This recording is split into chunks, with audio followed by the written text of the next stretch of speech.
Hmm. Trying to think of a good greeting. Got nothing. Happy Friday, kiddos. Um, so today's day 13 of my Survival a Girl on Schindler's List. And today we are doing an extension task, an explanatory writing extension task. And we're going to extend on our other writing task that we did last week. So it will be grand. I am currently in my study while Camille, my niece, is taking a nap, which is when I record almost all of y'all's videos during her nap time, which is why sometimes you see me look off at the monitor to make sure that she's still doing okay and asleep. Okay, so today our objective is W 4.2. That W means what? Writing. And we're in 4th grade and we're on our second writing standard, which is explanatory essays or explanatory writing. It's important for you guys to remember that you can write an explanatory text on a literature passage or an informational passage. Either one works, okay? All right, mirrors on. I can write an explanatory essay to examine a topic and convey ideas clearly. Mirrors off. All right, let's get rolling with the explanatory essay. So we have our types of writing: opinion, where you give your thoughts and ideas about something; explanatory, when you are explaining something; and a narrative, when we tell a story. Now, the only one up here that is specific to a type of text is narrative. You're never going to have to write a narrative essay on an informational text, only on a literary text. But opinion and explanatory writing can be done with either literary or informational texts. And we also have better answer strategy. Where can we use better answer strategy? We can use it with an opinion. We can use it with explanatory. We cannot use it with narrative. Okay, so like I said last week, we should really be using 2 paragraphs in 4th and 5th grade every time you write. Takes a little bit longer, but that's really where we should be. So today we're going to go through that. When you write 2 paragraphs, you write like 2 better answer strategies. Typically, you'll have 2 pieces of evidence for each. Today, we're going to only do 1 piece of evidence for each, just so that we can get the hang of it, okay? And we're going to keep building on that. So you have 2 restates and gists, 2 sets of transition evidence explanations, and 2 conclusions in 2 separate paragraphs, okay? We're going to look at what that looks like now. So the first thing that we want to talk about is how do you write 2 paragraphs? Because where does your restate and gist come from if you only have 1 question? Okay, so the first thing you have to do is decide on topics for your paragraphs. So we're going to analyze the questions just like we did before, circle that question word, underline your restate and gist, but within that underlined piece of what am I being asked to analyze, you're going to find 2 topics. Sometimes it's really easy. Sometimes you have 2 questions.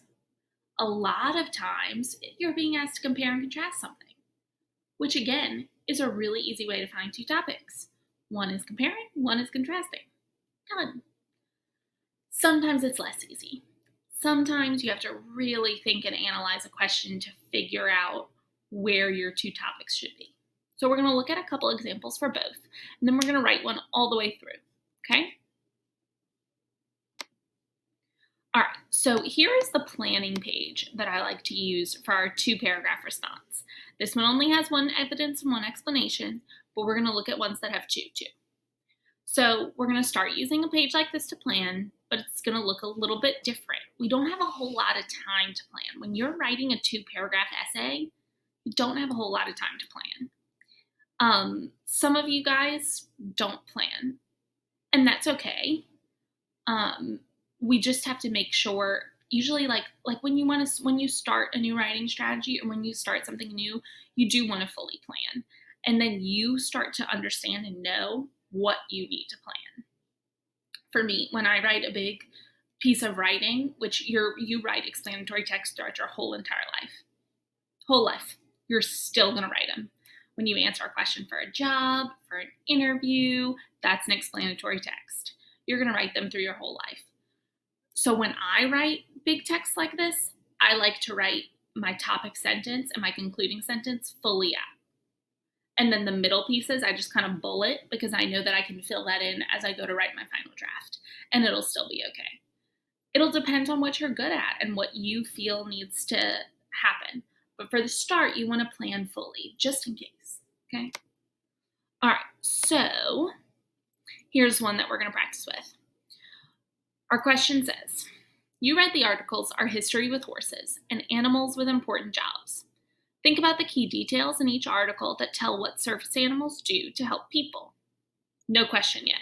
Doesn't even tell us what to do yet, right? It tells us what to think about, but that's not our question, and it's not our task. Write an essay comparing and contrasting the key details presented in the two articles about how horses helped people in history and how service animals help people today. Use specific details and examples from both articles to support your ideas. This is a complicated question. I'm going to want to go back and read that again. Okay. Write an essay comparing and contrasting the key details presented in two articles. So we're talking about two articles, and we want to tell how horses helped people in history and how service animals help people today. Okay, those are two pretty clear topics that we have, right? So let's see how we're going to break down our prompt in order to get ready to write. So we found a question word, how and how, right? We also could have circled comparing and contrasting. There's more than one way to do this. And then we look at what our restate would be. So we're going to try to tell how the key details presented in the two articles show how horses helped people in history. So there's one topic. And then how the key details presented in two articles show how service animals help people today. So now we're going to look at what the restate and gist for both would look like. First paragraph would start with, this is how the key details from both texts tell how horses helped people in history. That covers one part of our topic. Our second paragraph, restate and gist, would look like, this is how the key details in both texts tell how service animals help people today. Then we have to make sure, just like in a text, everything that follows that falls into that category, right? How horses helped people in history. Don't want to put anything about today because that's going to go in my next paragraph. Then our second paragraph is going to cover everything about how service animals help people today. I don't want to put anything about history because that really belongs in my first paragraph. Make sense? Let's look at one more. You read the article A Monster Storm. Think about how the images included in the book help the reader learn more about hurricanes and their effects. Write an essay explaining what can be learned from the images about hurricanes and their effects on people and land. Include details from the text and images that support your explanation. Okay, there's only one question word here. So this is one that we have to look in there and try to figure out two topics. So let's see, how are we going to break this down? Oh, there's a question. How the images included in the book help the reader learn more about hurricanes and their effects. So here's what we're going to do. We're going to split that into two. This is how the images included in the book help the reader learn more about hurricanes. This is how the images included in the book help the reader learn more about the effects of hurricanes. Those ended up being our two topics. Make sense? Everything else about your individual paragraphs are the same. You use the same restate and gist. Use the words from your question, and then use our gist that we know match with our question word. Same transition and evidence rules. The only thing that's different is that with the start of each paragraph, you're going to want to use a first evidence transition, okay? Because you're starting a new topic. So if I'm talking about horses in one paragraph and hurricanes in the other, I'm not going to say in addition to start my second paragraph, because I'm now on to something different. So you want to start each paragraph with a starting evidence transition. And then your second or third piece of evidence will be additional evidence transitions. Does that make sense? We're going to look at that in a minute too. Same rules here with quotation marks and paraphrasing, all of that. Now, the only other thing that you have to be careful of when you're writing longer is you're often going to be asked to write about more than one text. And if you do that, you're going to want to cite your evidence, right? This text states this. This text states this. All of that, okay? All right. Hold on one second, because my computer's about to die. So I'm going to pause my recording and go plug it in. Hey guys, sorry about the change in scenery in the middle of your video. Like I said, I babysit my niece during the day, and I try to record your videos while she's taking her nap. And while I was in the middle of recording this video, she woke up from her nap. So I had to go up and get her, and now I'm on a completely different day recording the rest of your video. But that's okay. I know where I was. Okay, so transitions and explanations are the same in your 2-paragraph essay. You just need to make sure that you're not using the same transitions over and over again, and that your explanations are connecting to your topic in that paragraph, not the other one, right? You want to make sure you're really just talking about that one topic. And then your conclusions are the same. Your conclusions will often be pretty similar, just have a little bit of a difference where your topics are different, okay? You guys will see it really clearly in a minute. Your rubric is the same, except you have more opportunity for points because you're writing more. I know that you guys sometimes kind of hate the burden of having to write more, but you have more opportunity for points. And when you make a mistake, it takes off less percentage of points in it. So it's a good thing. All right. So let's get to it. This is going to be a little example that I'm going to do for you. This is our planner that's pulled up right here. It will pull up with your assignment when this video posts, and your writing assignment posts as well. So take a look, okay? So it says, today you read about Rena's experiences after the war officially ended and she was liberated. Describe how Rena's firsthand account of these events affects the author's point of view and your understanding of these events as a reader. So remember, we're looking to divide this prompt into 2 topics. We're looking for that question word, and then we're looking at what the task is asking us to do and what else we might need to include.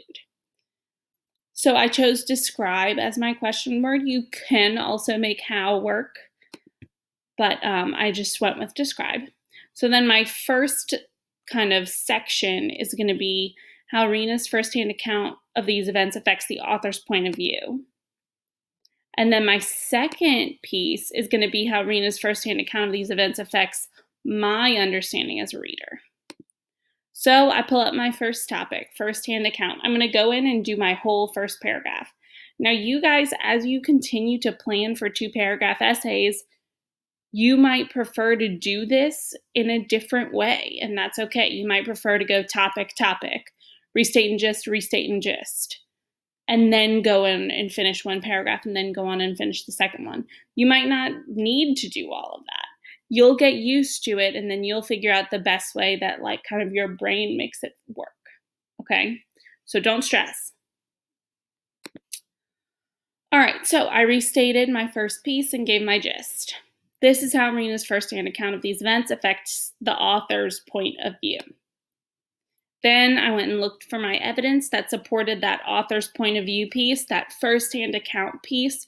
Remember, we talked about that, including the author's feelings, the author's opinions, the author's biases. So then I have, for one thing, we had no hard feelings about it and we didn't blame him. I put down the page number, especially when you're doing your planning piece. You want to put the page number down because after you finish planning, you're going to go back to that evidence and you might need to find it. So it's important for you to put the page number down on your planning page so that you know where you're getting your information from. All right, for my explanation, when we plan these big 2-paragraph essays, you don't need to write your paragraphs out completely each time. And when you're writing more than one piece of evidence, you don't even need to write the whole piece of evidence out. It's a waste of time, is what it ends up being. So you want to plan efficiently and effectively.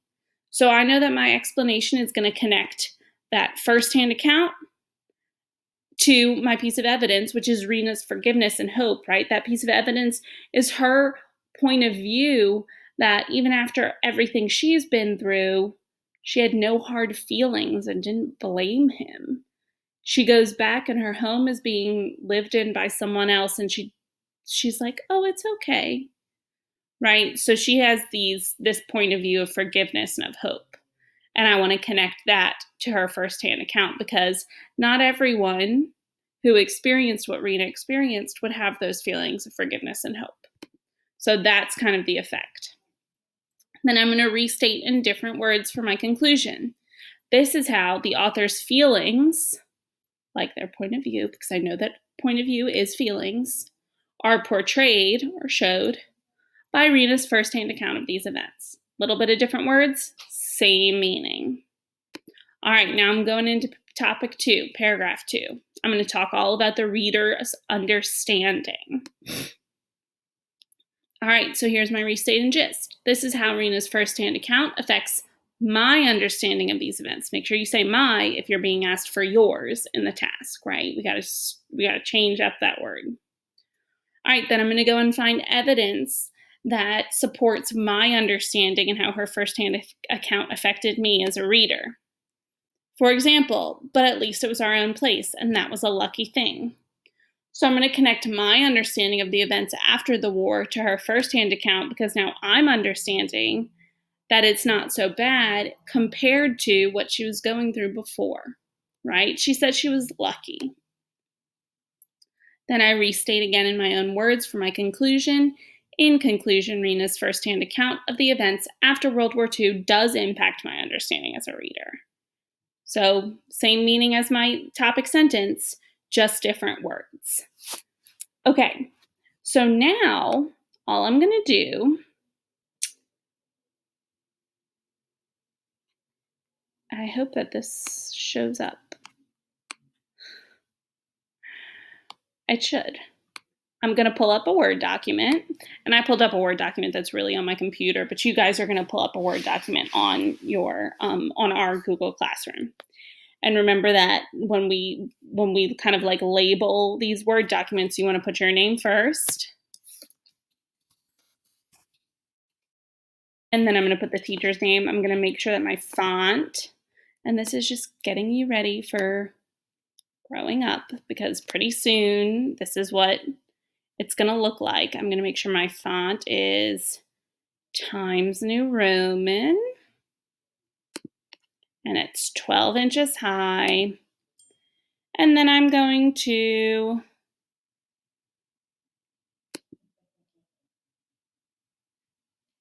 go ahead and double space it.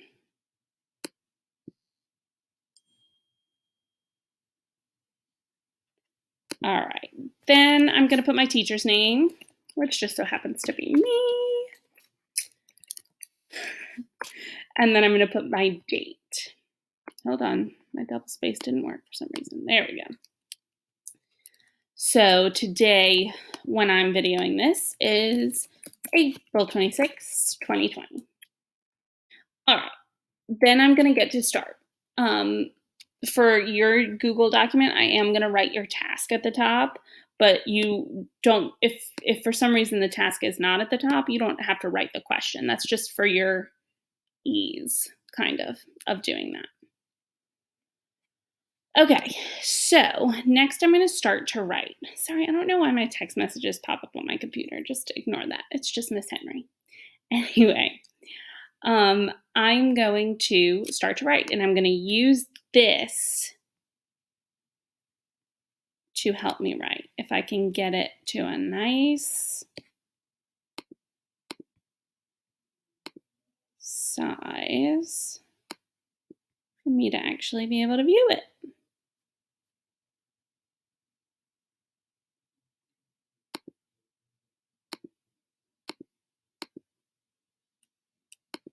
There we go. Okay, so now I have my planning right here.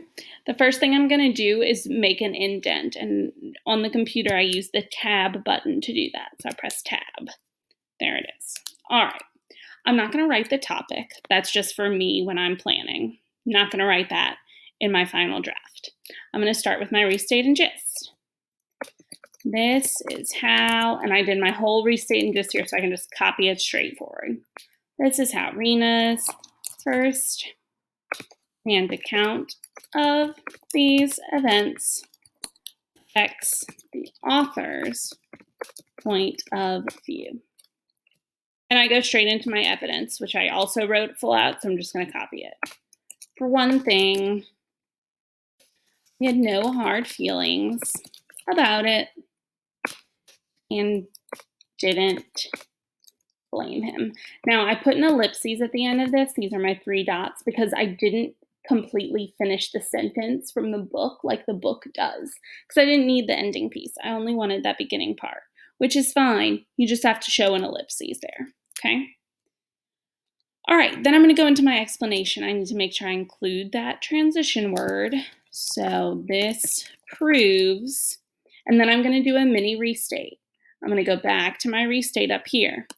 This proves Rena's firsthand account of these events affects the author's point of view because she shows, and I'm going to use my words from over here, she shows her forgiveness and hope after the war. Easy enough. I connect that idea. I answered the task. I talked about my evidence relevantly, all of those things, and I'm good to go. And then I write in my conclusion. And again, this is a short one because I'm only asking you to put in 1 piece of evidence. Typically, you will put in 2 per paragraph, but we're just getting our feet wet with this whole 2-paragraph thing.